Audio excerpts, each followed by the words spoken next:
Hello, my people. I greet all of you now,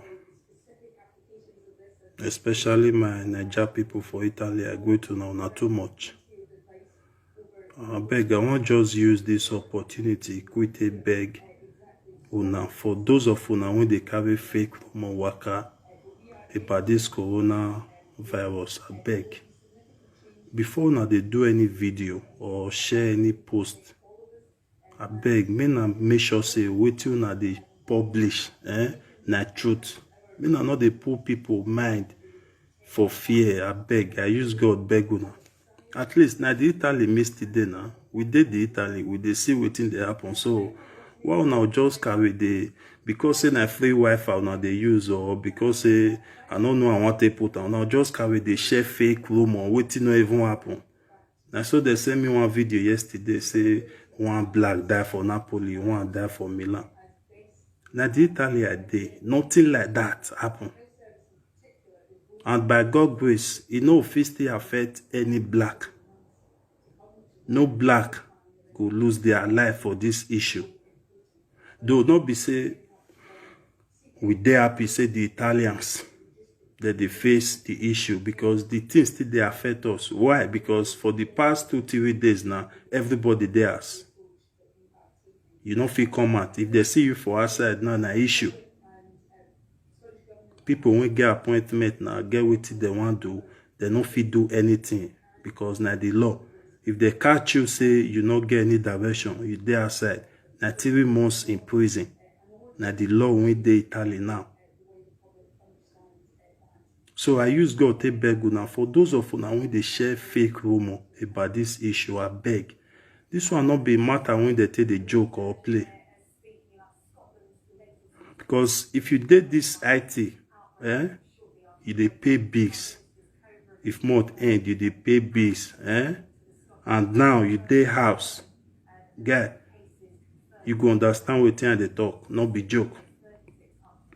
Not be for those people when still dey camp. No. Though not be say they not get wetin they still dey use money do 1 or 2 a day, but I dey talk of the main people. If you did this time, you dey pay bills. If month end, you go even join Italians. They find solution to this coronavirus. I want to end because month no end now. May you go tell Allah say you not get money because of coronavirus. You not see money. Go tell you may you move ahead, and I normal. So I beg, more think. This time not be the time when be say you just carry the post anyhow video. Waiting not even happen. They put people mind for fear. Some people even they talk say that because say Italians they be racist. That's why they think they affect them. Now only Italy, not be China for start. Imagine waiting the whole world now. People they say that because say Italians they be racist. It not the Nigeria now. It not the Nigeria. So waiting we be for Nigeria. We not be racist. We like ourselves. We Nigerians, we Africans, we like ourselves. Before would even they complain say Italians they be racist. We like ourselves. When be say you just see your fellow brother, when they meet up, not be say do you anything because say God just the bless and you carry the verse for and they find how you want to bring the person down. Then you can't tell me say Italian people they be racist. Waiting you be. I beg. This time, not be the time when it be say we'll take they do as in I don't know I want to put on. Because many of us, at least they say travel is part of education. This one in Western world now. If you dey here, you know wise, you know get sense, now be say you know feel work again. Before they use that word, say travel is part of education. At least think. I use God beg you now, I beg.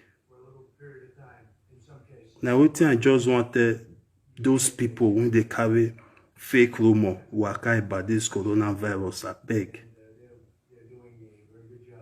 Thank God say no black, it don't affect for Italy. I never hear, I never see, and news never carry, and so it go be because not be waiting that they pray for. My prayer now I make the see solution so that may hustle continue. You understand? Because you know go dey SARS, may money come meet you. So this one when everybody dey indoor now, a big issue for me. I don't know about you.